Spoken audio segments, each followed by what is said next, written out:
नमस्कार सर्वांचे कथा लेखन मराठी स्टोरी या चॅनेलमध्ये स्वागत आहे. आज आपण पाहणार आहोत त्या कथेचं नाव आहे चकवा. लेखिका आहेत वैशाली गोंडल. जर तुम्ही याआधी आमच्या मराठी कथा लेखन या चॅनेलला सबस्क्राईब नसेल केलं तर नक्की सबस्क्राईब करून घ्या. कोकणात राजापूर तालुक्यातील एका खेडेगावात माझं माहेरघर आहे. लहानाची मोठी मी गावीच झाली. कोकणातील वातावरण हे नेहमीच खूप सुंदर, निसर्गरम्य व छान असतं. खूप रम्य असं ते कोकण आणि खूप रम्य असं ते बालपण. अशा या बालपणीच्या गोड आठवणी अजूनही मनाच्या कोपऱ्यात कुठे ना कुठे रेंगाळत असतात. शाळेत असताना मैत्रिणीबरोबर केलेली मौजमस्ती आठवली तर मन अजूनही खूप प्रसन्न होऊन जाते. फळांच्या सीझनमध्ये दुपारच्या वेळी घरातील सर्व वडीलधारी माणसं झोपलेली असताना आजूबाजूची मुलं मिळून गुपचूप दुसऱ्यांच्या बागेत जाऊन आंबे, फणस, काजू चोरून खात असताना जर बागेच्या मालकाने पकडले तर त्याच्याकडून तर बांबूचे फटके मिळायचेच, पण प्रत्येकाच्या घरी जेव्हा आमचे हे कारनामे कळायचे तेव्हा घरच्यांकडून सुद्धा आम्हाला डबल फटके मिळायचे. मग थोडे दिवस आम्ही अगदी शहाण्या मुलांसारखे शांत बसायचे आणि नंतर थोड्या दिवसांनी परत आमची तीच मोहीम सुरू असायची. असेच एकदा आम्ही बरीच मुले मिळून बाजूच्याच बागेत काजूची बोंडे व पिकलेले पिवळे धमक आंबे चोरून काढण्यासाठी गेलो. तिथे एका काजूच्या झाडावर खूप छान छान काजूची पिकलेली बोंडे होती. ती काढण्यासाठी आम्ही दोघी मैत्रिणी त्या झाडावर चढलो आणि बाकीची मुले खाली काजू जमा करायला ठेवले होते. आम्ही पटापट काजूच्या फांद्या धरून हलवल्या. त्याबरोबर पिकलेली बोंडे पटापट खाली पडली. ती खालची मुलं जमा करत होती तेवढ्यातच काजूचा मालक तिथे आला. त्याबरोबर खाली काजू जमा करणारी मुलं लगेच पळून गेली आणि आम्ही दोघी मैत्रिणी मात्र झाडावर अडकून पडलो होतो. पण तरीही मी झटकन खाली उतरण्याचा प्रयत्न करत होते, पण तेवढ्यातच अति घाबरल्याने फांदीवरचा माझा हात निसटला आणि मी धडकन खाली पडले. खाली मोठमोठ्या दगडी असल्याने मला बराच मार लागला होता. त्यामुळे मला पटकन उठता आले नव्हते आणि बाकीची सर्व मुलं पळून गेली होती आणि मी जखमी झाल्याने मालकाच्या हातात सहज सापडले. मग काय, झाडावरून पडल्यामुळे मार लागला होता तो बाजूलाच राहिला, पण त्याही अवस्थेत मालकाने हाताला धरून घरी नेल्यामुळे घरातून अजूनच मार भेटला होता तो वेगळाच. पण त्यानंतर मात्र चुकूनसुद्धा मी मैत्रिणींच्या नादी लागून कोणाच्याही बागेत कधीच पाय ठेवला नाही. पण खरंच आपलं लहानपण हे खूपच छान, खूपच स्मरणीय असं असतं. रानात जाऊन चिंचा, आवळे, करवंद, जांभळं अशी ताजी फळं झाडावरून काढून खाण्यात जी मजा असते ती आपण विकत घेऊन खाण्यात अजिबात नसते. रोज दुपारी सर्व मैत्रिणी एकत्र मिळून नदीवर अंघोळीसाठी व कपडे धुण्यासाठी जाण्याची आणि नदीच्या खोल पाण्यात डुंबत आंघोळ करण्यात जी मजा असायची ती मजा घरातील बादलीभर पाण्यात कुठून येणार आहे. गावात मैदानी खेळ खेळण्यासाठी मोठमोठ्या भाताच्या मळ्यात मुलांना खेळायला खूप मजा येत असे. मैत्रिणींबरोबर लंगडी, खो खो, लपाछपी असे खेळ खेळायला खूप मजा यायची. तिथे खेळ छान रंगायचे, पण तेच खेळ ते छोट्या छोट्या गल्ल्यातून कसे काय रंगणार आहेत. तर असं असतं कधीच न विसरता येण्यासारखं गावचं खूपच रम्य असं बालपण. आमच्या गावातील लोकांचा शेती हाच मुख्य व्यवसाय आहे आणि त्याला जोडधंदा म्हणून गावातील लोक गुरं, शेळ्या, मेंढ्या, कोंबडी पाळत असतात. गावात गुरांना रानात चरायला खूप लांब घेऊन जावं लागत, पण डोंगरदऱ्यातून त्यांना चरायला सोडून दिले की ती गुरे खूप लांबवर चरत जातात आणि त्यांचं पोट भरलं की स्वतःच फिरून परत आपल्या घरी येतात. इतकी ती गुरे शहाणी असतात. तसेच आमच्या गावी माहेरी उन्हाळ्यातसुद्धा शेती करतात. त्यावेळी मोठ्या मळ्यात पाण्याची विहीर खोदून त्या विहिरीवर मधोमध एक खूप मोठं रहाट बसवतात. रहाट म्हणजे एक खूप मोठं लाकडी यंत्र असत.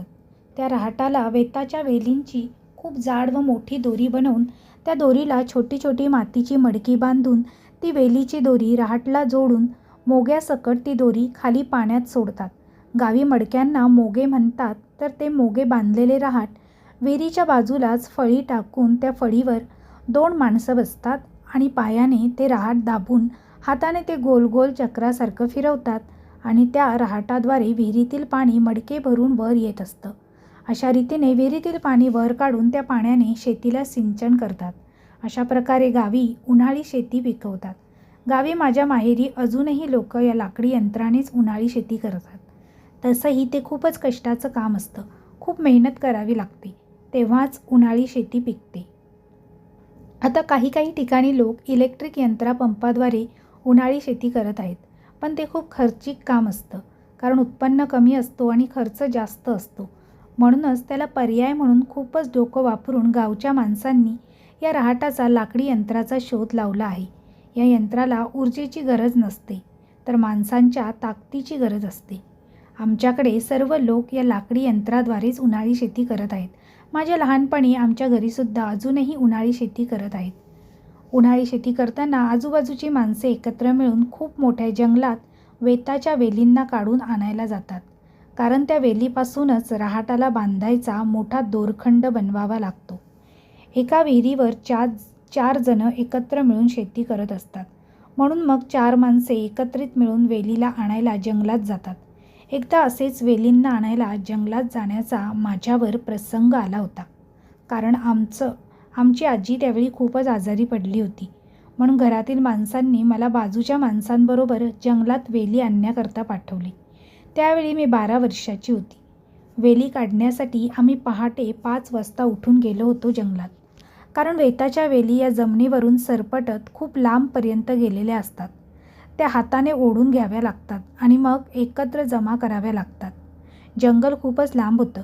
आम्ही बरोबर 6 वाजता जंगलात पोचलो. ते जंगल खूप घनदाट होते. 2 डोंगरांच्या मधोमध एका खोल दरीमध्ये ते वसलेलं होतं. त्या जंगलात सूर्यप्रकाश शिरायला जराही जागा नव्हती, इतकं ते गच्च झाडीने भरलेलं होतं. आम्ही 4 जण होतो, 3 मोठी माणसं आणि त्यांच्यात मी खूपच लहान होते. ते जंगलात घुसले आणि पटापट वेली ओढून त्या जमा करायला माझ्याकडे देत होते. माझ्या सर्व अंगाला काटे बोचकारत होते. तरीही नाईलाजाने मी सर्वांच्या हातातील वेली घेऊन त्या एकत्र करून जमा करून ठेवत होते. असं संपूर्ण जंगल फिरून आम्हाला पाहिजे तेवढ्या वेली आम्ही जमा केल्या होत्या. पण वेली काढायच्या नादात आम्ही जंगलाच्या खूपच आत मध्यवर्ती भागात आलो होतो आणि तिथे त्या वेली थोड्या थोड्या बांधून सर्वांनी वाटून घेतल्या होत्या व ते ओझं डोक्यावर घेऊन आम्ही घरी यायला निघालो. त्यावेळी दुपारचे 12 वाजले होते. आम्ही घरी येण्यासाठी जंगलातून बाहेर यायला निघालो, पण थोड्याशा अंतरावर चालत आल्यावर पुढे वाट अचानक बंद झालेली दिसली. येतेवेळी तीच वाट व्यवस्थित होती, पण अचानकपणे त्या वाटेवर मोठा अडथळा निर्माण झाला होता. म्हणजे वाटेत मध्ये एक मोठे काटेरी झुडूप होते आणि आम्ही ते पार करून पलीकडे जाऊ शकत नव्हतो. मग आम्ही तिथून मागे फिरून दुसऱ्या रस्त्याने घरी येण्याकरता निघालो, पण तो सुद्धा रस्ता पुढे जाऊन याच प्रकारे बंद झाला होता. डोक्यावर ओझे घेऊन संपूर्ण दिवसभर आम्ही सर्व जंगलभर असेच बाहेर जाण्याचा रस्ता शोधत फिरत होतो, पण आम्हाला जंगलातून बाहेर येण्याचा रस्ता काही सापडतच नव्हता. एकतर ते खूपच घनदाट जंगल होते. सूर्यप्रकाश तिथे नावालाही शिरत नव्हता. सर्वत्र झाडं, वेली घनदाट भरलेली होती. दिवसभर चालून चालून आम्ही खूपच थकलो होतो. कुठे ना कुठे पाणी मिळेल या आशेने आम्ही सर्व जंगलभर फिरत होतो. बाजूलाच खळखळून वाहणाऱ्या झऱ्याचा आवाज स्पष्ट यायचा, पण त्या दिशेने आम्ही तिथे जाऊन पाहिले तर तिथे झरा व पाणी काहीच नसायचे. तिथेच बाजूच्या झाडीत काही माणसांच्या बोलण्याचा अस्पष्ट आवाज येत होता. आम्हाला खूप बरं वाटलं, कारण या भयानक जंगलात आम्हाला जास्त माणसांची सोबत मिळेल आणि कदाचित ते आम्हाला बाहेर जाण्याचा मार्गही दाखवतील या आशेने आम्ही तिथे पाहायला गेलो तर तिथे कोणीच नसायचं. हा कसला चमत्कार आहे. बाजूला बोलणारी माणसं अचानक गायब कुठे होतात. नदी झरा गायब कुठे होतो. ती माणसं आम्हाला का दिसत नाहीत. आमच्यावर असं का होत आहे हे आम्हाला काहीच कळत नव्हतं. घरी जाण्यासाठी फक्त अर्ध्या तासाचा रस्ता होता, पण त्यासाठी आम्ही 12 तास या जंगलात गोल गोल फिरत होतो. तरीही बाहेर जाण्याचा मार्ग काही सापडत नव्हता. आम्ही 4 जण होतो म्हणून आम्हाला एकमेकांचा थोडा धीर होता, पण आता दिवस संपत आला होता. तहानेने आमचा जीव व्याकुळ झाला होता. तसं थोडं थोडं पाणी आम्ही संगती घेऊन आलो होतो, पण ते दुपारीच संपलं होतं. पूर्ण जंगलभर फिरता फिरता संध्याकाळचे 7 वाजले होते. तरीही आम्हाला जंगलातून बाहेर जाण्याचा मार्ग काही सापडत नव्हता. याच विचारांनी आम्ही खूपच वैतागलो होतो. पण आमच्याबरोबर हा कसला तरी विचित्र प्रकार घडत आहे याची मात्र आम्हाला अजिबात कल्पना आली नव्हती.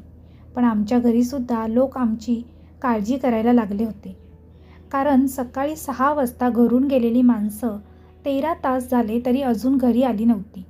म्हणून घरी काळजी वाटणं स्वाभाविकच होतं की वेलींना आणायला जाण्याची ही काही पहिलीच वेळ नव्हती. दरवर्षी वेली आणायला त्या जंगलात माणसं जात असत. ती पहाटे उठून गेली तरीही दुपारी 2 वाजता घरी येत असायची. मग आजच ही माणसं कुठे गेली असतील? जास्तीत जास्त 1 ते 2 वाजेपर्यंत तरी ती घरी यायला पाहिजे होती. मग वाडीतील काही अनुभवी लोकांना त्या जंगलाबद्दल थोडीफार काही माहिती होती, म्हणून मग त्यांनी लगेच प्रत्येकाच्या घरातील व वाडीतील बरीचशी माणसं जमा करून 2 गॅसबत्ती घेऊन आम्हाला शोधायला आले होते. जंगलाच्या बाहेरूनच ते आम्हाला मोठमोठ्याने हाका मारत होते. त्यांचा आवाज ऐकून आम्हाला थोडा धीर आला होता. आणि भीतीही वाटत होती की हा आवाजसुद्धा फसवा असला तर, कारण दुपारपासून आम्ही असे बऱ्याच वेळा फसलो होतो. पण आम्हाला शोधत शोधत खरोखरच ते लोक आमच्याजवळ आले होते. त्यावेळी आम्ही फिरून फिरून थकल्यामुळे एका झाडाखाली एकत्र बसलो होतो. आम्ही पूर्णपणे त्या भयानक जंगलात अडकून पडलो होतो. आजूबाजूला कोणीतरी किंचाळत असल्याचे, रडण्याचे विचित्र आवाज येत होते. आता त्या जंगलात संपूर्ण काळोख पडला होता. तसेच त्या जंगलात जंगली श्वापदांची खूपच भीती होती. त्यात आमच्याकडे कसला उजेडही नव्हता. त्यामुळे आम्ही खूपच घाबरून गेलो होतो. आमच्यामध्ये एकटाच पुरुष माणूस व 2 बायका होत्या. त्यात मी खूपच लहान होती. मी लहान असल्यामुळे मी जास्तच घाबरली होती. बाजूच्या एका बाईला मी घट्ट धरून ठेवलं होतं. त्या पण खूपच घाबरलेल्या होत्या, पण मला त्या तशा दाखवत नव्हत्या. पण आमच्या सुदैवाने आमच्या घरातील माणसांनी वेळेवर वाडीतील माणसांना जमा करून आणलं होतं व आम्हाला वेळेवर सोडवून नेलं होतं. आम्ही घरी आल्यावर नंतर मग आमच्या वाडीतील वयोवृद्ध जाणकार लोकांनी आम्हाला आमच्या बाबतीत घडलेला खरा प्रकार काय होता ते समजावून सांगितलं होतं. ते म्हणाले की त्या जंगलात रात्रीचा चकवा फिरत असतो, पण तो दुपारीसुद्धा जंगलात फिरत असतो. याची आम्हाला काहीच कल्पना नव्हती, कारण रात्रीच्या त्या जंगलात चकवा फिरत असतो म्हणून चुकूनही कुणी रात्रीचं त्या जंगलात जात नाहीत. आजूबाजूच्या सर्व लोकांना त्याबद्दल माहीत होतं, पण त्याचं वास्तव्य दुपारीही त्या जंगलात असतं हे मात्र कुणालाच माहीत नव्हतं. पण नंतर आमच्यामुळेच ते सर्व गावात समजलं होतं, कारण आम्ही बरोबर दुपारी 12 वाजताच त्याच्या तावडीत सापडलो होतो. म्हणूनच त्याने आम्हाला दिवसभर त्या जंगलात फिरवलं होतं. पायाखालचा नेहमीचा रस्ता असूनही आम्हाला मात्र तो दिवसभर सापडत नव्हता. त्यानंतर त्या जंगलात आता कोणीही जात नाहीत. दिवसा पण नाही आणि रात्रीचे पण नाही. हे एक ओसाड जंगल बनून राहिलं आहे. पण माझा मात्र भूलभुलैयाचा हा पहिलाच अनुभव होता. त्यावेळी माझं बालवय असल्यामुळे मला त्याचे तेवढं गांभीर्य लक्षात आलं नव्हतं. पण तो क्षण आणि ते जंगल मात्र माझ्या कायमसाठी स्मरणात राहिले आहे. त्या घटनेची आठवण झाली तर अजूनही अंगावर सरसरून काटा येत असतो. कोणीही माना अगर मानू नका, पण ही एक सत्य घटना आहे आणि मी ती स्वतः अनुभवली आहे. कारण कुठे ना कुठेतरी काही भयानक जंगलात अदृश्य शक्तींचा वास हा नक्कीच असतोच. आणि म्हणूनच आपल्याला ते अशा रीतीने स्वतःच्या अस्तित्वाची जाणीव करून देतात की हे जंगल आमचं आहे, तेव्हा तुम्ही तिकडे अजिबात येऊ नका. ही कथा लेखिकेने सत्य घटनेवर आधारित म्हणून सांगितलेली आहे. कोणतीही अंधश्रद्धा पसरवण्याचा माझा हेतू नसून या कथेकडे एक मनोरंजन म्हणूनच पाहावे ही सर्वांना नम्र विनंती. तसेच जर कथा आवडली असेल तर तुमच्या मित्रपरिवारासोबत शेअर करायला विसरू नका. त्याचप्रमाणे व्हिडिओ आवडला असेल तर व्हिडिओला लाईक करा आणि तुमच्या मित्रपरिवारांसोबत शेअर करा. कथा आवडली असेल व्हिडिओला लाईक करा आणि आमच्या कथालेखन मराठी स्टोरी या चॅनेलला नक्की सबस्क्राईब करा. तसेच बेल आयकॉनवर क्लिक करून ऑलवर सेट करा, जेणेकरून तुम्हाला नवनवीन व्हिडिओचे नोटिफिकेशन लगेचच मिळतील. पुन्हा भेटूया अशीच एक नवीन आणि छानशी कथा घेऊन. तोपर्यंत सर्वांना धन्यवाद. Bye bye.